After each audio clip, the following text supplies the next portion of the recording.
The last one and most important one, our borders.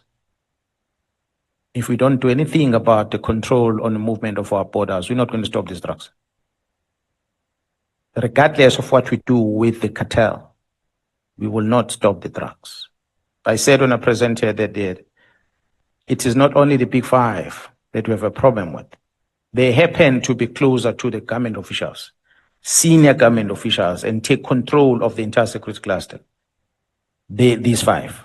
But there's big dogs out there that are sitting and smiling. That are making billions of friends on bringing these drugs into the country and packaging them and reselling them. So until we control our borders, a typical example, police officers we have in the borders, they've been there for ages. The employment condition of a police officer is not easy for you to say you are here on a contract for 1 year and after 1 year you must move. We go through all the labor process to try and remove a person after we've placed a person in one spot, because there's no flexibility in terms of our labor laws, employment condition in the police. It must be looked at.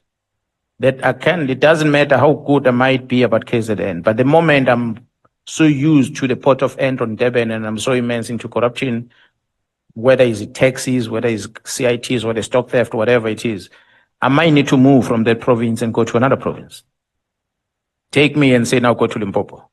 You become a provincial commissioner and see you can do what you're doing here as a civil servant. But we don't do that. We become so used to the environment where we're working, and then the criminality then start cropping in, because these criminals either threaten us or they're going to bribe us. Either way. So that's what we see happening in the borders. And I must say, it's not only the police in the border. Almost everyone that works there gets involved with the syndicate.